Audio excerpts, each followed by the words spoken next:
right. Hello, everybody. Welcome back to Yee-Haw, a Bonanza podcast. I'm your host, Melissa, and today we are continuing our watch of Season 1 with Episode 11, The Truckee Strip. It has been a crazy last few weeks for me. Shortly after I posted the last episode on the 30th, I got really sick for like 2.5 weeks straight, and I only started to feel better late last week, so that explains a bit of the delay, I guess, when it comes to posting the Bonanza podcast episodes. But in addition, I'm sure you guys have heard by now about the horrific fires going on in LA right now. I don't live in LA, but I have 5 family members and their spouses and their kids who live out in LA. And last week was just very, very stressful because we were trying to figure out where everybody was, where they had to evacuate to. Fortunately, none of their homes burned down, but they were very close to where the fires were going on.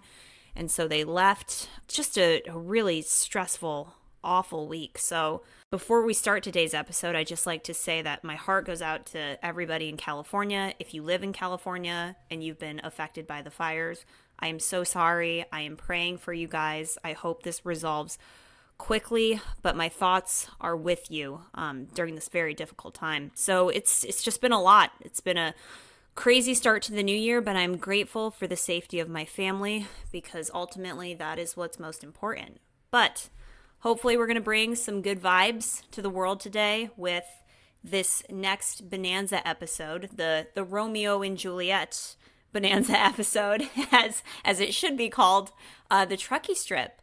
So let's go ahead and read some episode details, and then we will get right on into the episode. This episode was written by Herman Groves, David Dortort, and Fred Hamilton. It was directed by Christian Nyby.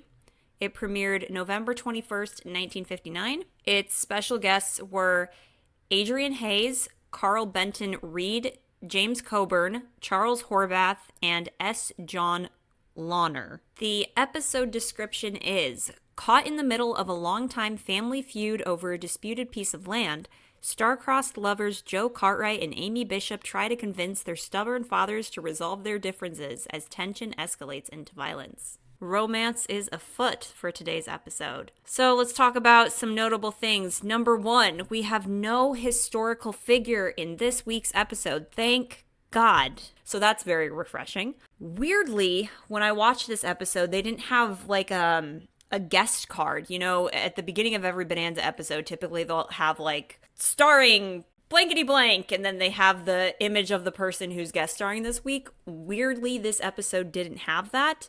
If I was to guess there was a guest star, I would have said it was James Coburn, but he didn't even get like a little character intro in the beginning. So I don't know. Maybe Adrienne Hayes could have been the guest star. They didn't list one, but one would think that if you were going to list a guest star for this episode, it would be James Coburn. And speaking of James Coburn, he should be a very familiar name to a lot of people, a very familiar Western name to a lot of people.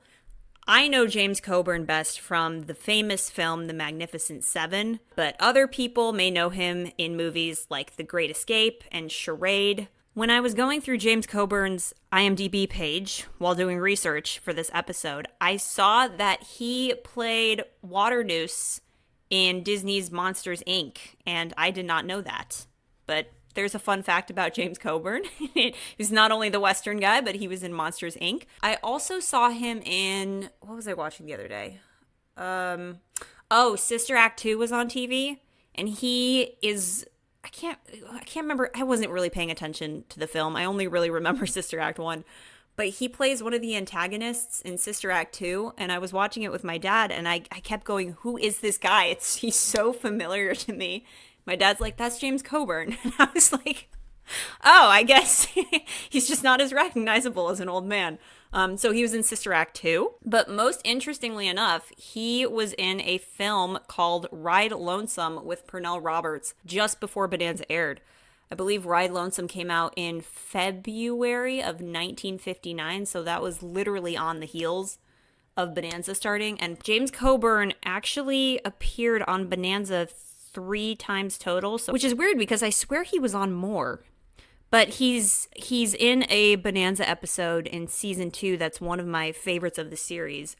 The episode is called Dark Gate, and it's about one of Adam's friends suffering through like a mental disorder that has, made him act crazy, and Adam has to find a way to see if he can help James Coburn's character. I'm really looking forward to getting to that one because it tackles a lot of interesting themes. But yeah, James Coburn was on Bonanza 3 times. So one more notable thing about today's episode, the Truckee Strip. This episode marks the first time the end credits flash over the cartoon drawings for the show and not the Ponderosa map. So we're finally starting to get into the regular structure of Bonanza, or at least as how we know it. I did watch this episode on the box set.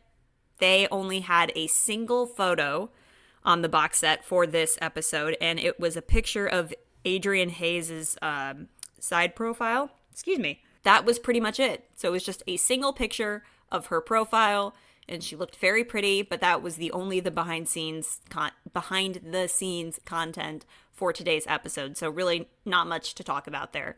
Let's get right on into it.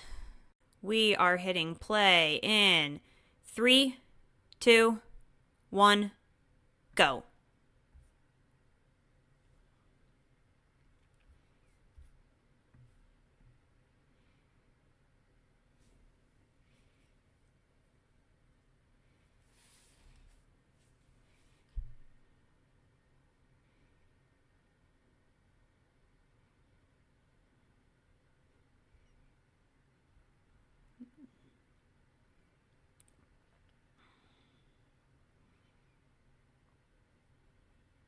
Timber. Isn't that what you're supposed to yell? This guy. This guy's got an eye patch, so you just know he's morally ambiguous.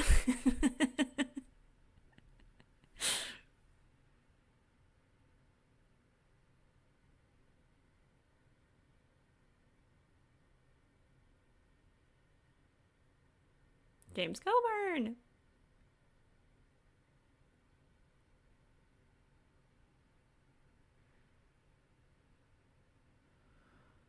James Coburn is too cool for school. That is the opening shot for the opening credits of the show, is it not? Like this little setup of the Cartwrights here? With that backdrop? That's one of the several opening shots of the series.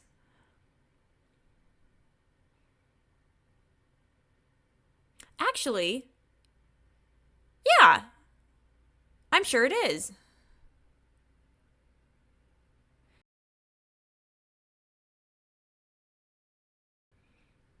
There you go. I'm like 90% sure that's the exact same shot. Oh, this is the opening where none of them smile, except Michael Landon.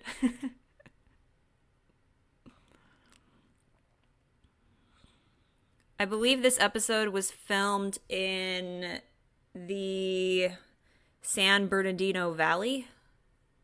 If I'm not mistaken, let me check my notes.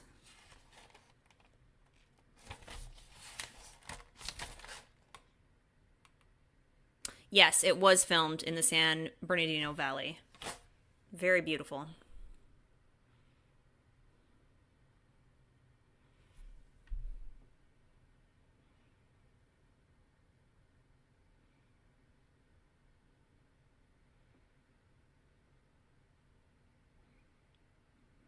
God, those trees are huge.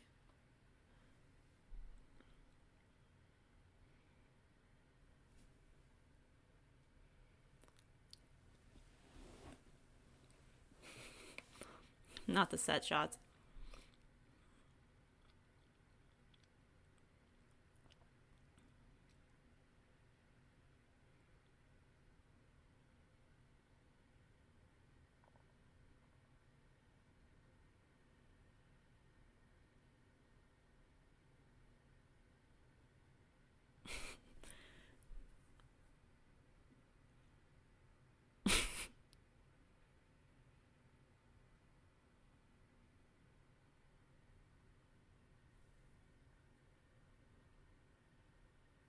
Why does everybody have such a low opinion of the Cartwrights?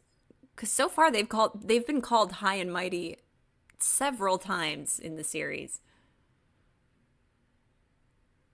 Like, how dare you own all this land?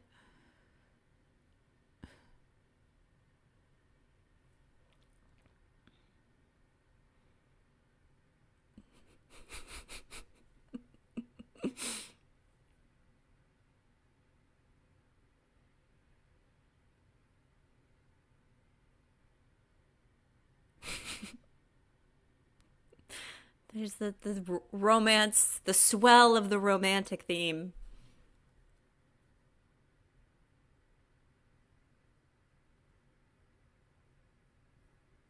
Gosh, she has such big doe eyes. Like, her eyes are gorgeous. Like, she's so pretty.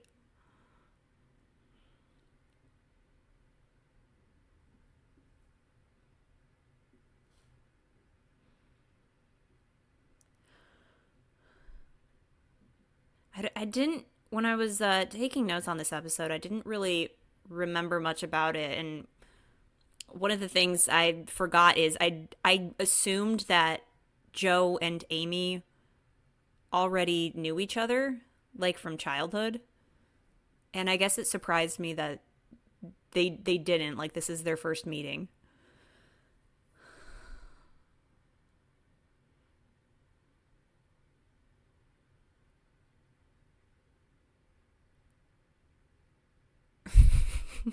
Joe. Maybe that would have helped the episode if they had known each other since they were kids. But it was like from a distance.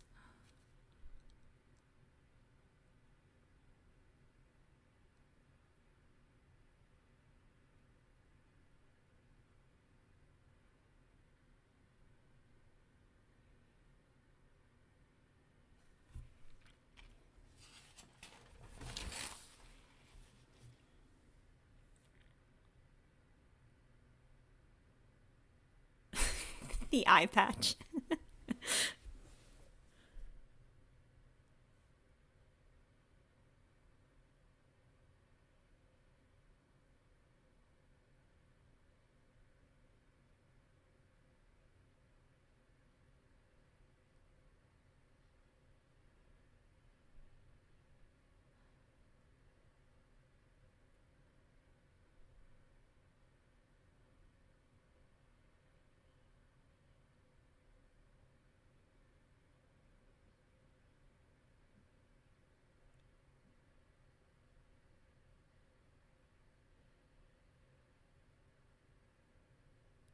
I I didn't love the basis of the feud in this episode.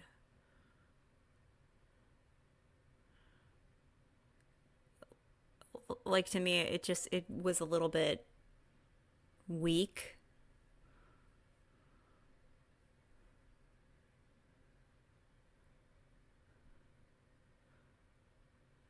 Okay, this guy's name is supposed to be Trump, I think. But every time somebody says it in this episode, it sounds like rump. Like the T specifically is messing. Like, not messing, I'm sorry. The T specifically is missing in the sound.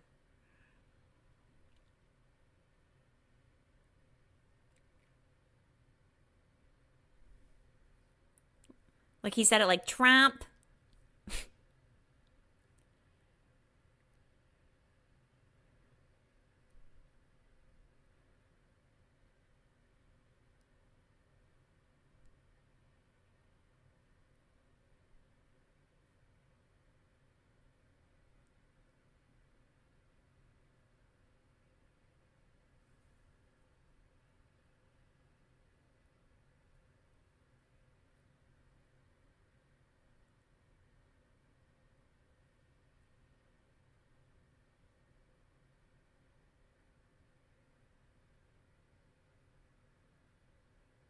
I gotta go see about a girl, Pa.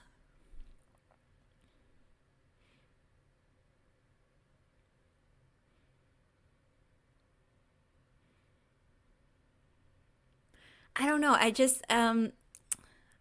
can explain this more in the end, but just the basis of the feud, it needed more stakes to feel like there was weight over it. But maybe, I don't know.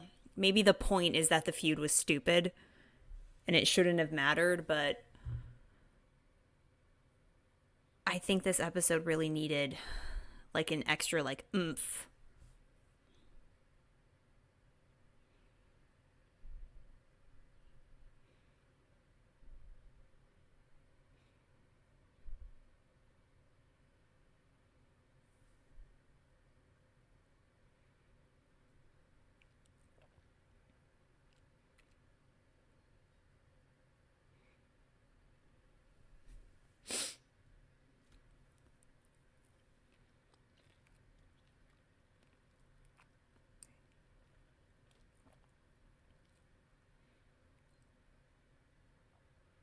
God, she looks gorgeous for having just gone to bed at midnight.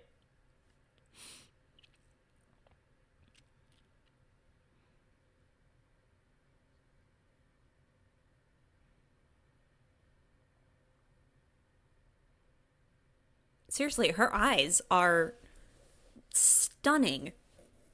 Like they're the big doe eyes.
Can't imagine those nightgowns being comfortable to being comfortable to sleep in either. Also, Jessup, you're such a little weirdo. You're peeping Tom over here. Goodness gracious. That was very weird.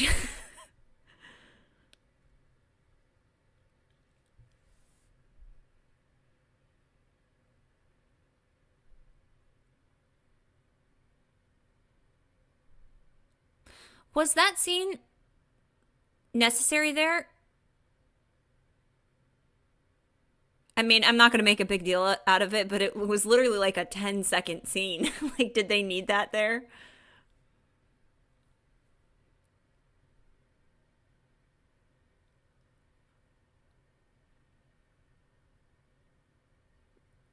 Oh, Joe, she can see through your excuses.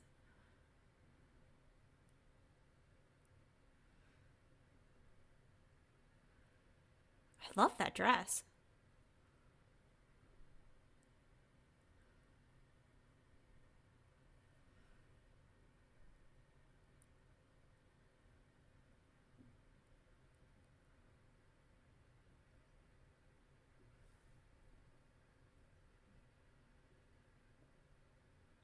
Man, Joe falls quickly, doesn't he? I mean, once he gets his sights set on a girl, he is all in. He is head over heels. How many love stories has he gotten so far? Like three? Wait, Julia, Amy. No, maybe just two so far. But Joe falls in love quick.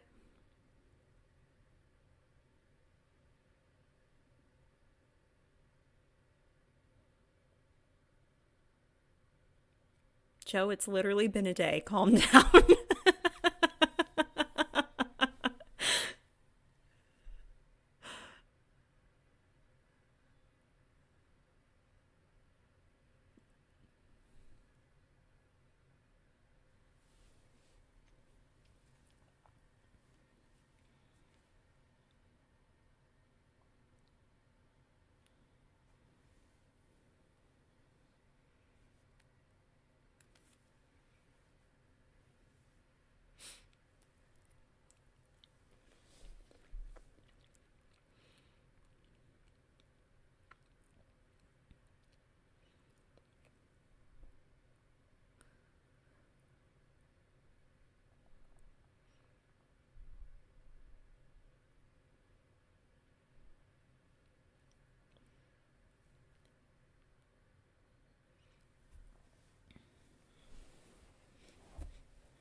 Oh, James Coburn. He's about to come in and mess everything up.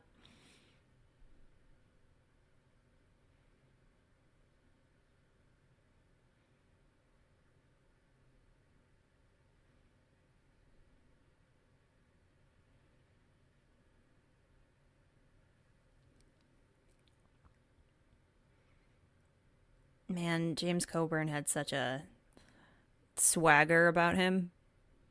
You know, he's just so cool. Uh, like, like he's just very at ease. He just kind of walks into a room and owns it.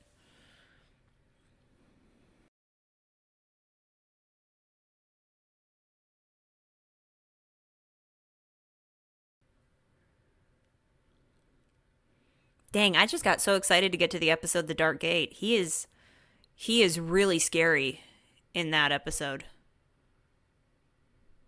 Like he's creepy in this episode. And he does come off very intimidating, but he is straight up like terrifying in the episode The Dark Gate. Gosh darn it, there are so many episodes I want to get to, but like we're still in season 1. It's fine. It's fine. But I'm so excited to get to a very specific handful of episodes.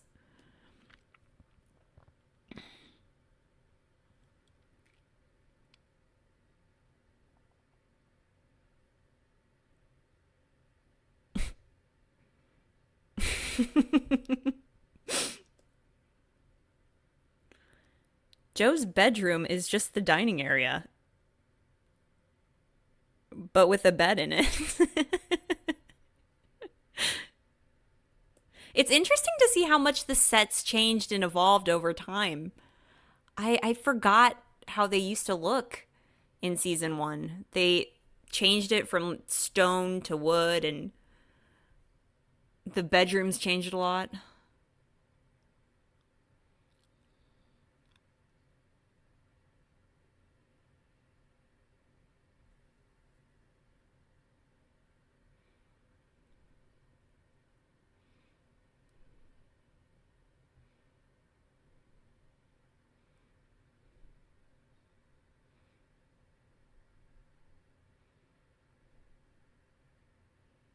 Oh my gosh, I just love Haas so much.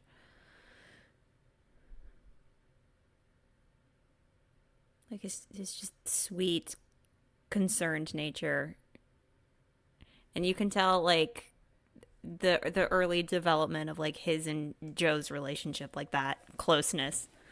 I think he has a line to Ben later where he's like, "Please don't be too hard on him." It's very cute.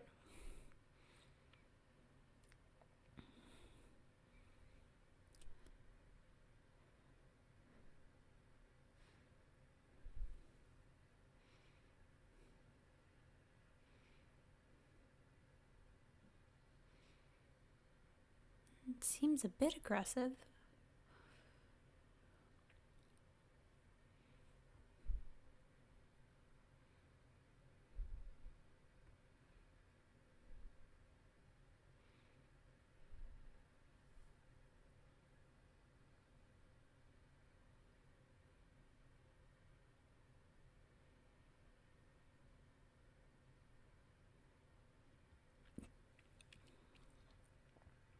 Man, this guy really took a beating on his face. Like, look at that wound. He got kicked hard.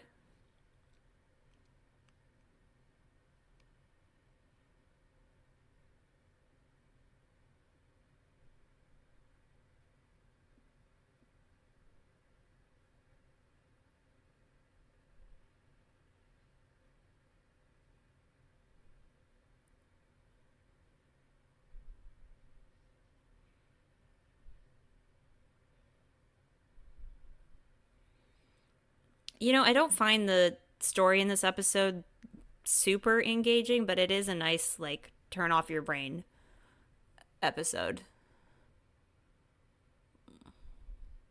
Like, it's a nice little, like, chill story, not too much commitment, but you can still enjoy it.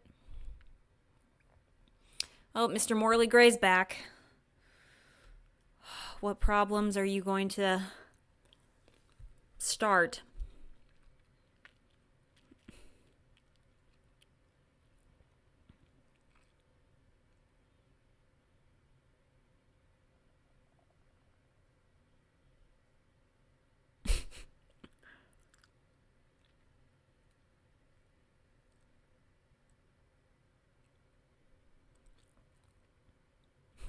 The Trump is going to mess with me.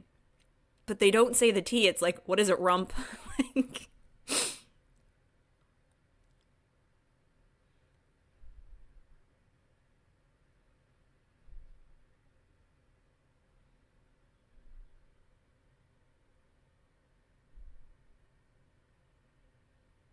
he's in love.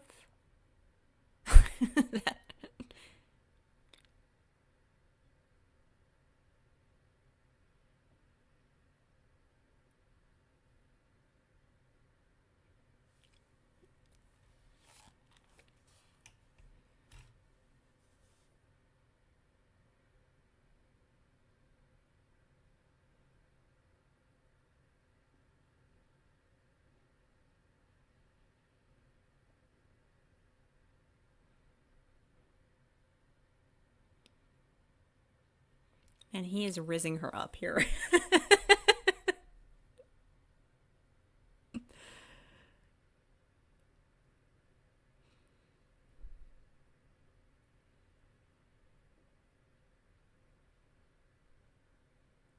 All right. Mr. Flirtation here. This episode does demonstrate Michael Landon's charm, as like the teen crush, his appeal.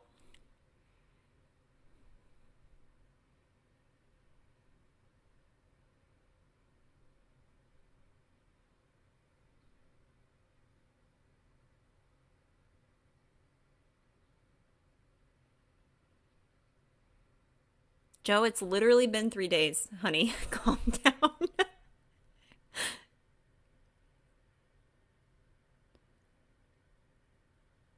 Okay, he's being very cute here, though.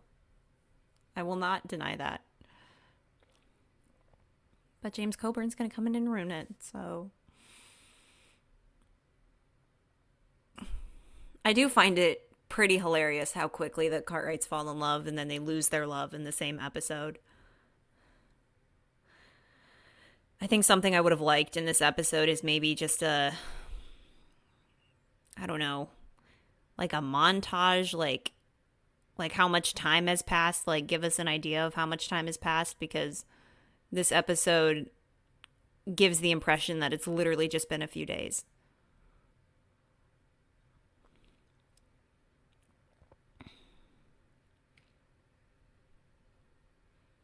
But I guess that could be considered a nitpick.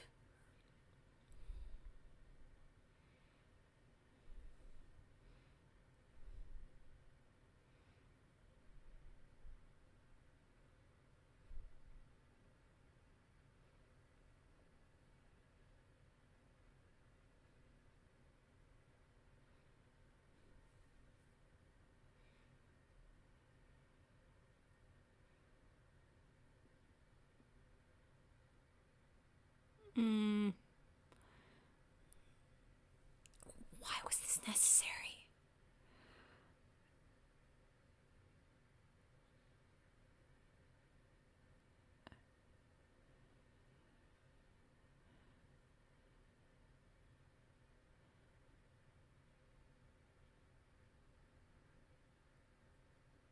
But why?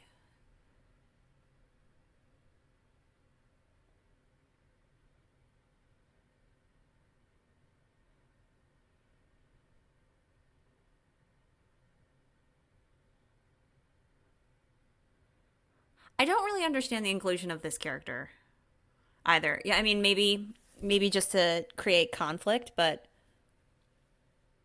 you could have almost just left the conflict up to the Cartwrights, like have them get consumed by their hatred.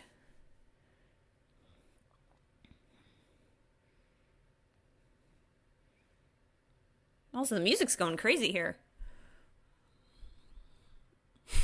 Adam is so nonchalant in this entire episode. Like, they don't give him anything to do, but he just kind of stands there, like the way he lowered Ben's gun. It's just very quiet supporting role in this one.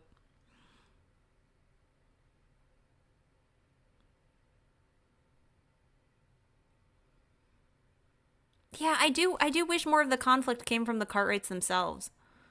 You know, them getting too caught up in their own anger. But instead the conflict is caused by other people, which I don't love. I like a little character drama, like within the family.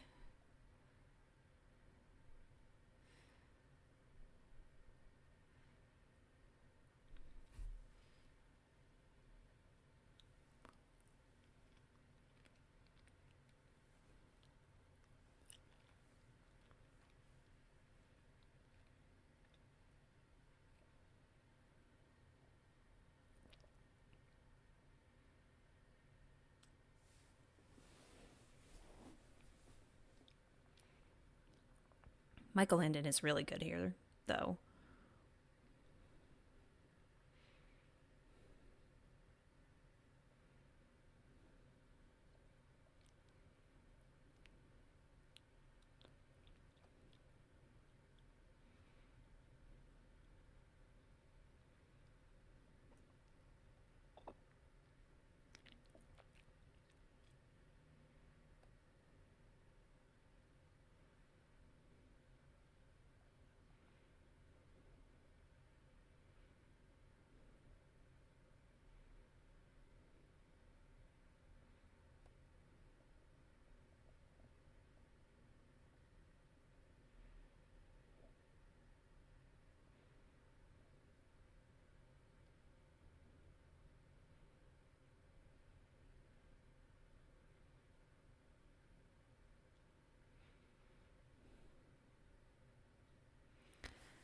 Man, oh man.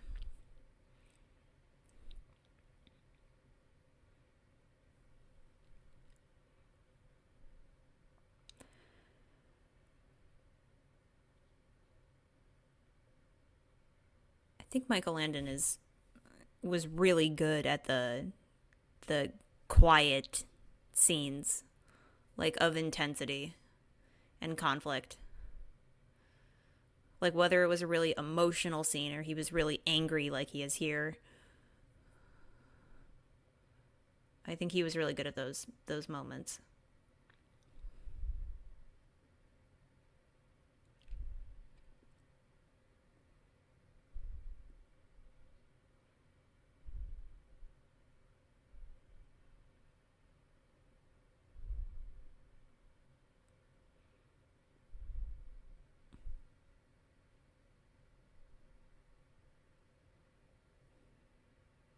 I do really like it when Little Joe stands up to Ben.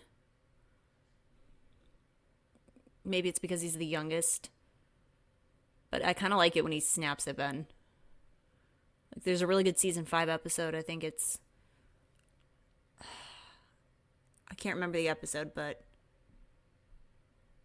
he snapped at Ben and I really liked it.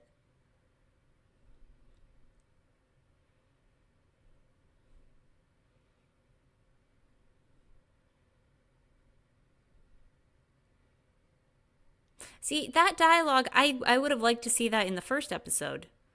You know, my sister Teresa and I talked a lot about that. Like, the first episode, you almost have an assumption that they're going to give little Joe all this development, and we're going to see him as he makes that jump from little boy to man. But they never really give him that moment of acknowledgement from the family in the first episode of Rose for Lotta. But dialogue like that, like we just saw, would have been really good for the first episode. Gosh, I like her costumes so much. They're so pretty and simple, and the colors go so nicely with her hair. 10 out of 10 to the costume designer. I've really liked these early season outfits for the women.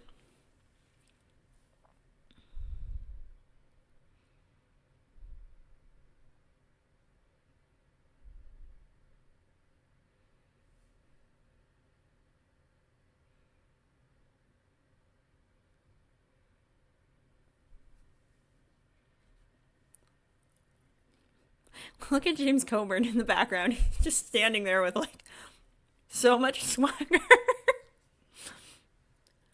And he's like, I'm going to cause so many problems here in about 10 minutes.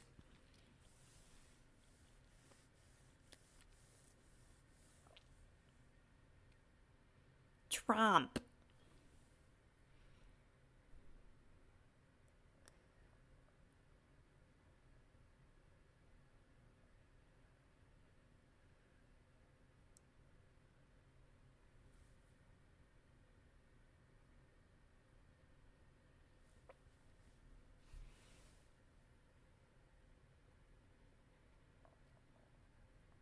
Now, like I said earlier, this was shot in San Bernardino. And these cabin sets, like, I wonder if they were built or if they pre existed. They look good. Like, I like them a lot.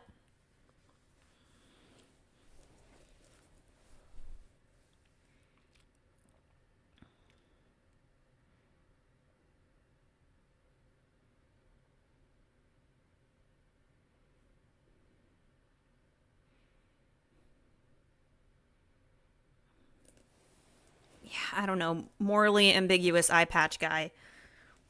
He he's only really used for that one scene, and then he's done. Like I don't know. Like in my brain I'm going, I would have changed this, I would have changed that.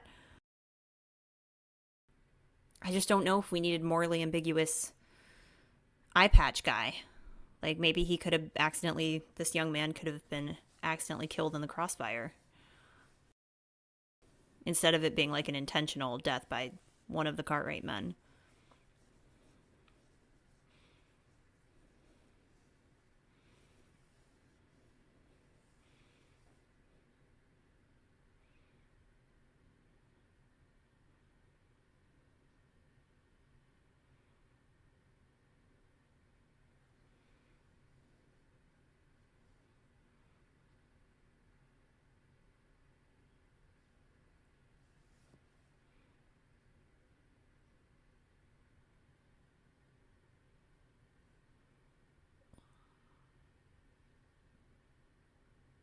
He will kill you, Joe. I would not underestimate him.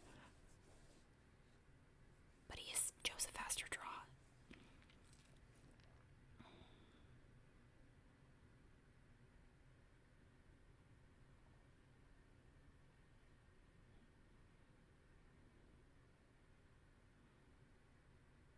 Oh man, Michael Landon was really good at the gun twirl before putting it back in the holster. It was like a trademark of his. He was so good at that.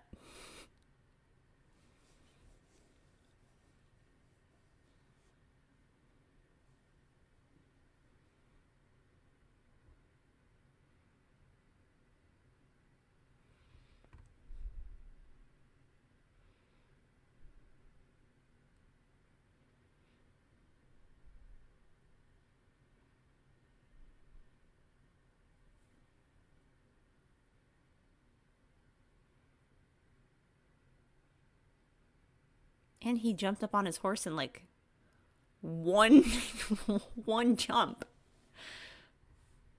It's very impressive. It's very athletic.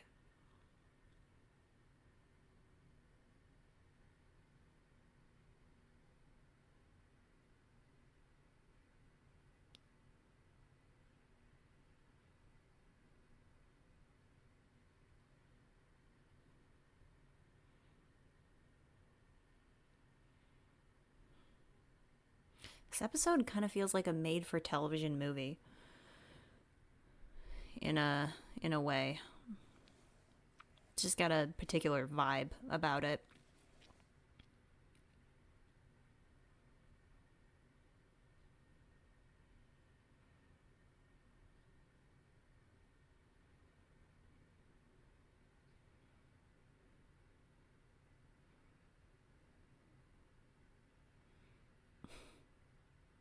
Man, Haas really is the heart of the family. He is like the soul, the thing that binds everybody together.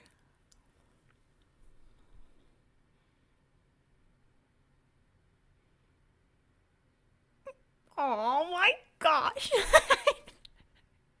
Oh, he's just so. He's got such an affinity for little Joe, Haas does. It's just so sweet. And then Adam being the typical oldest. All right, let's go. Like, come on. No, I just there's like there's a lot of nice small moments with Haas and Little Joe in this one.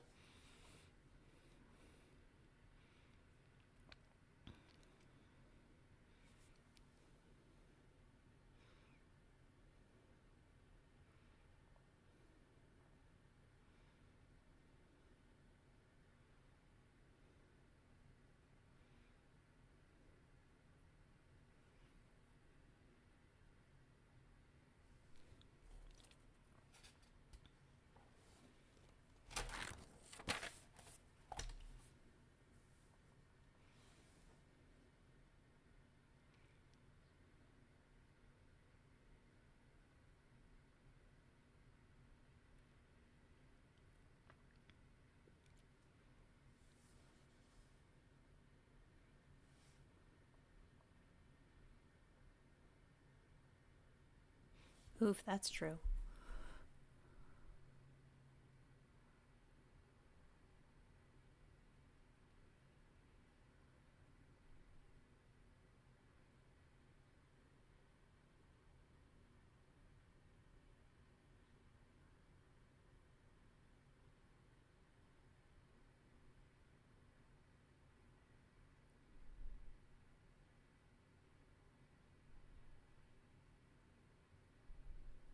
Man, Michael Landon was really good at these quiet, genuine moments.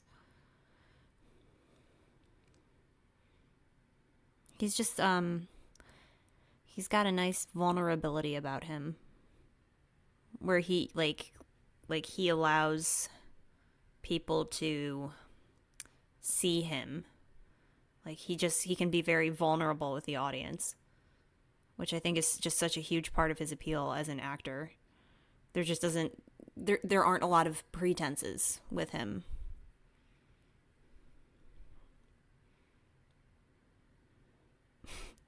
Ben cannot compute.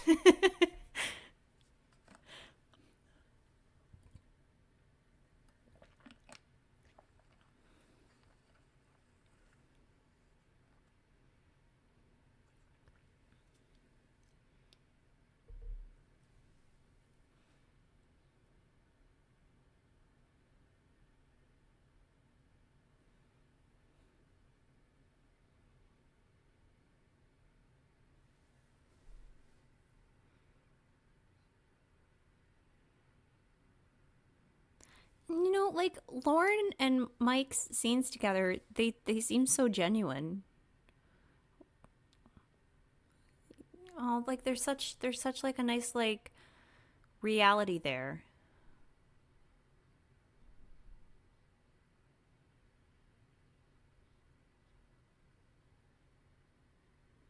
Oh, they were really good together.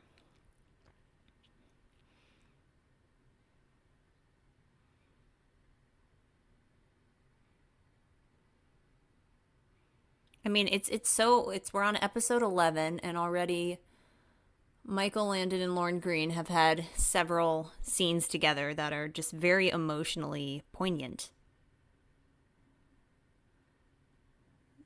That just come off so genuine and real. Can't make actors like that. You really can't. Can't make chemistry. This feud is so dumb, and I know that's probably the point. James Coburn sneaking through the tent. I know the whole feud is supposed to be stupid, but it's almost to an obnoxious degree. I wish this episode had more stakes to it. You know, just a little bit more drama behind it.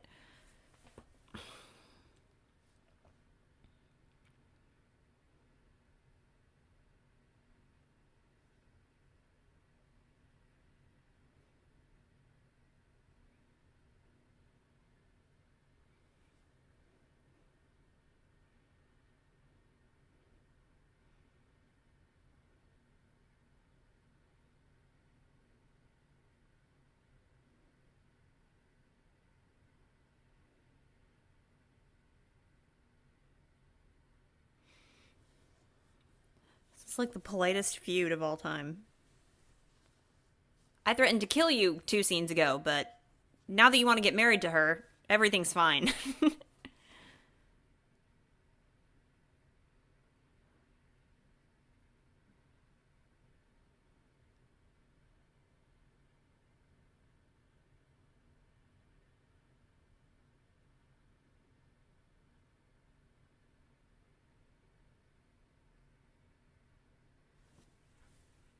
Oh man, James Coburn's really creepy in this scene.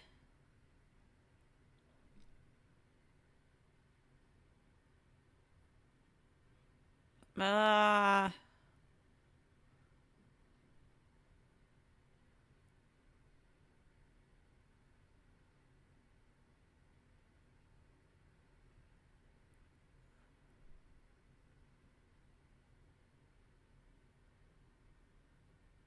God, this is just such a creepy scene.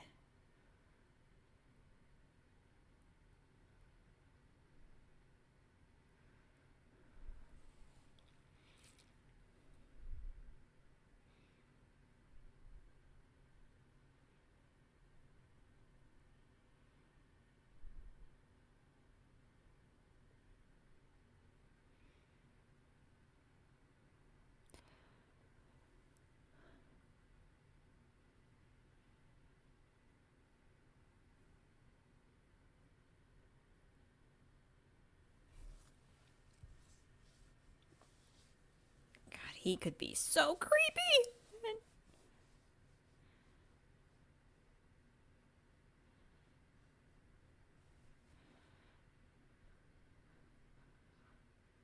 Don't test him.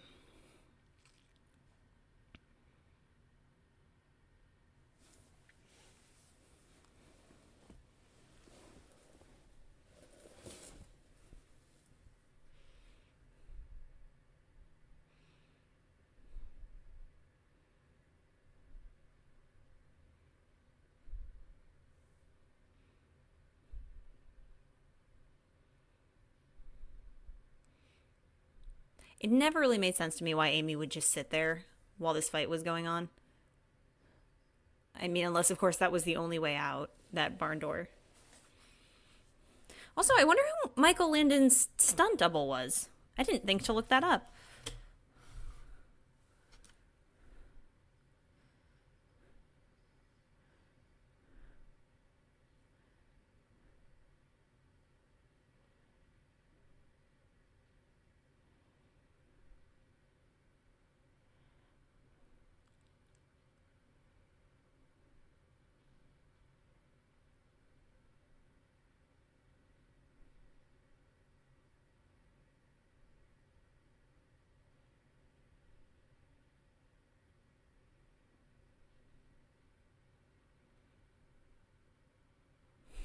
The jumps.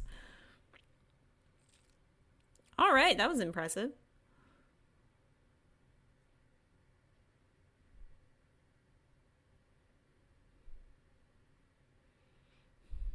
Okay, now this doesn't make a ton of sense to me, but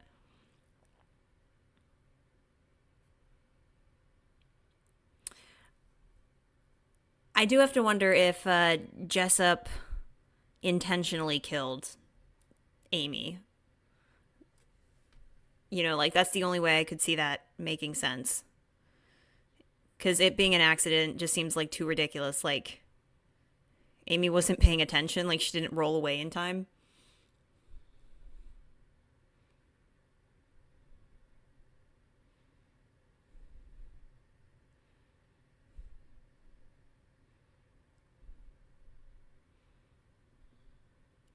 Little Joe's gonna end his career in about 2 seconds here.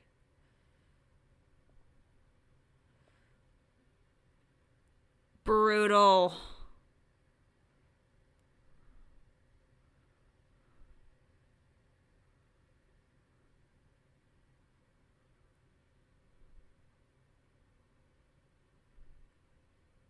Like, I just have a hard time believing that she would be watching this fight and then wouldn't see the pitchfork.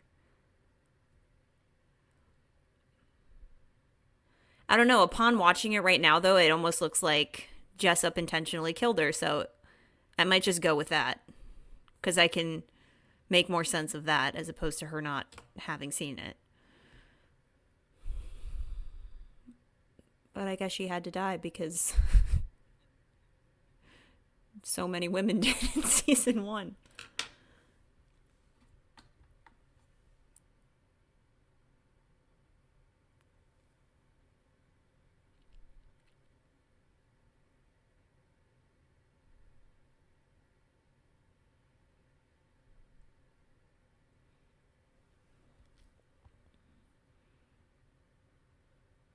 Now, this is actually a very touching scene.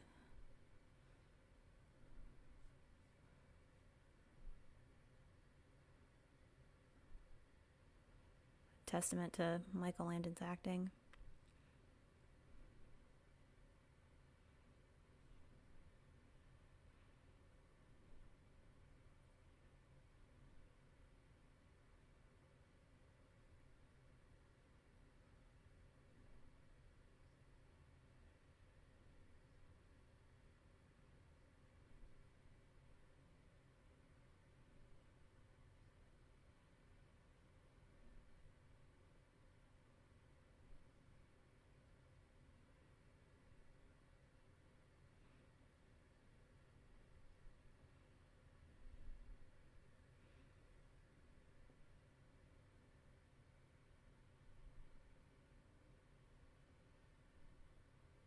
Oh, man.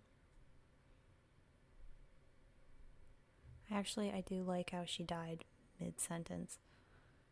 Like, it wasn't one of those deaths where she was like, I love you, and then she died. Like, she died mid-sentence.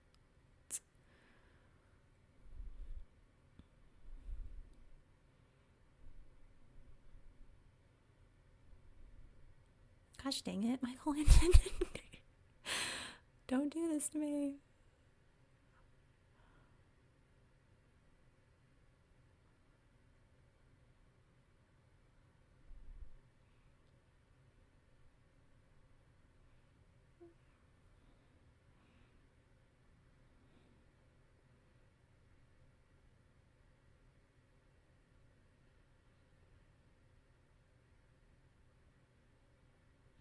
It's good acting by Michael Landon.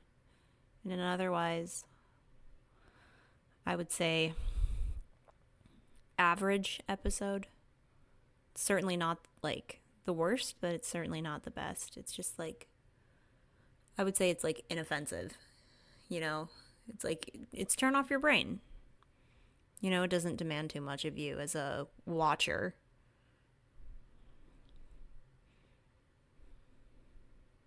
How many lines did Pernell Roberts have in this episode? Like 3? Not even 3, maybe closer to like 8 or 9 like quip type lines, but he did not do much in this episode.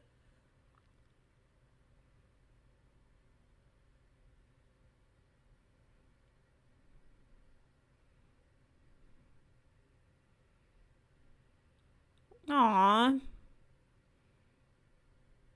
That's nice. You know, his horse lingers back to look back before they ride off.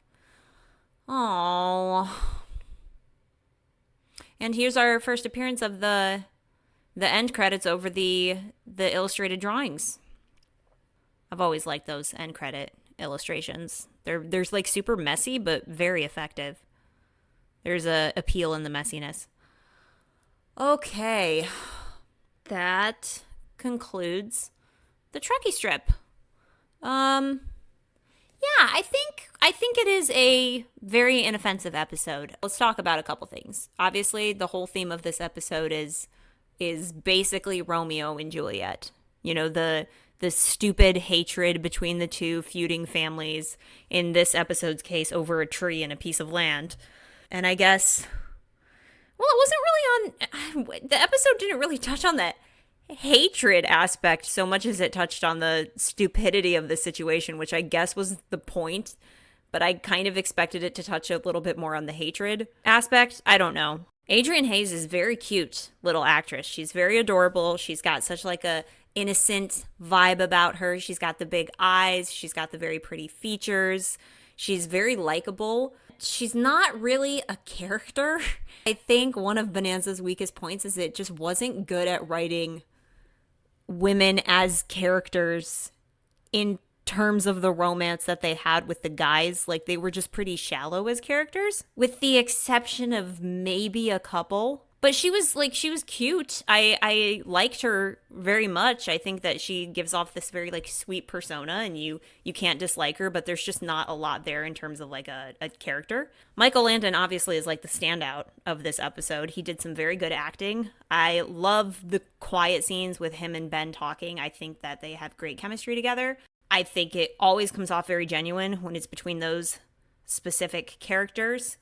I like it when Little Joe stands up to Ben. I like seeing that conflict. Just the relationship between those two characters has always been really fun to watch, and I really like that dynamic in particular. Like I said earlier, I think Michael Landon can do quiet scenes very well. I think he's such a transparent, genuine actor, and he just kind of allows the audience to see him like as he is, and I think that's a huge part of his appeal. He also has just such a boyish charm about him in Bonanza. Like, my experience with Michael Landon is mostly with Little House on the Prairie. And so when I was going through Bonanza last year, it was like this weird, different era of Michael Landon that I had to adjust to simply because he's so ingrained in my brain as Pa Ingalls. So it's just interesting to see that like kind of transition, like how he started out versus where he ended up. But I think he's just such a genuine actor, and he's very nice to watch. James Coburn, obviously, is a great actor. He can be very scary. He can be very creepy. His character was extremely creepy in this episode. Very like, ugh. My favorite moment in this episode is definitely the scene with Joe and Amy on her deathbed. It's very short, but it's impactful. And it does leave you really sad, and I think it's because of Michael Landon's reaction. I do really like the portrayal of Little Joe's, like, fierce personality, like, his fierceness when it comes to doing what's right. It's a really good detail about his character. You know, he really feels passionately about, like, being moral and doing the right thing. And I believe I said this before, but out of all the main cast, Michael Landon's portrayal of Little Joe is the most consistent from the beginning. I mean, we're only on episode 11, but already I can tie this Little Joe to like season 4, season 5 Little Joe. Like, he just had it from the start. Now for my least favorite aspects about this episode. I didn't really find the feud believable. I think they're just trying to show how stupid the feud is, but I really wanted more weight and stakes to it. And I feel like one way that they could have done that is if Hoss or Adam got caught in the crossfire of the feud and one of them got badly injured, which would cause tension with like Little Joe and Ben, or maybe somebody that Amy knew who was like Amy's good friend accidentally or not accidentally, or maybe intentionally shot one of Little Joe's brothers. You could have added a lot of tension there, a little bit more drama, a little bit more stakes. Adam and Hoss seemed weirdly unconcerned in this episode with the feud. It was just like a minor inconvenience. It's like, okay, well, this is happening again. Like, it didn't really seem like a feud so much as it was like, this is annoying.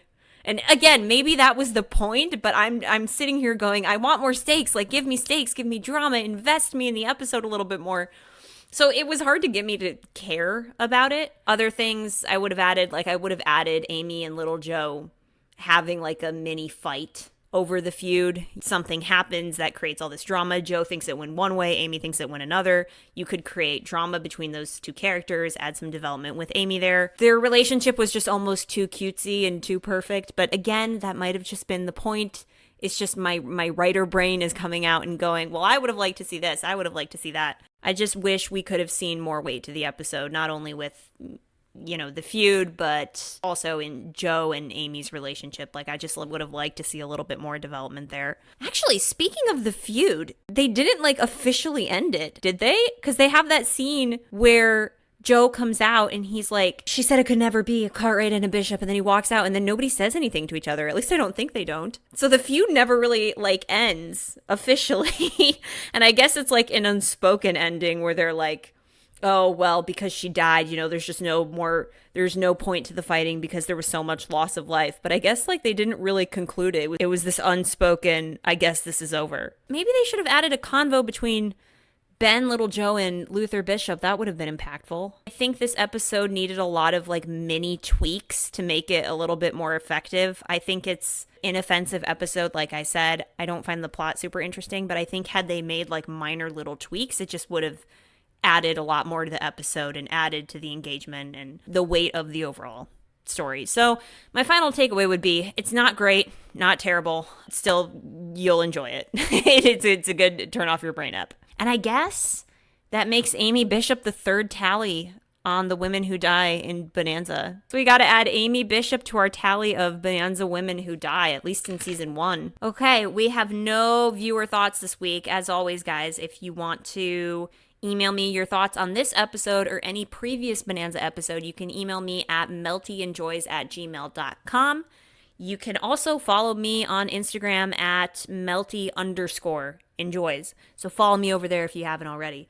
But what do you guys think of the love story in this episode? Am I reading into it too much? Am I giving too many critiques? What did you think of Amy as a character? Do you agree that she needed more development, or were you happy with her portrayal? What do you think of Michael Landon's acting? There are so many discussion points here. Please let me know what you think. Drop a comment if you are watching this on YouTube, or shoot me an email. Like I said, I would love to hear any and all thoughts. Next week's episode, I believe, is the Hanging Posse. And that is a Joe and Adam centric episode. And I remember really liking this one. So I'm very excited to revisit it because I really do love the oldest brother, youngest brother dynamic. I'm super looking forward to that. So make sure you guys tune in for next week's episode, The Hanging Posse. I hope you guys have an amazing rest of your day. And I can't wait to hear from you guys on this episode. Have a great day, everybody.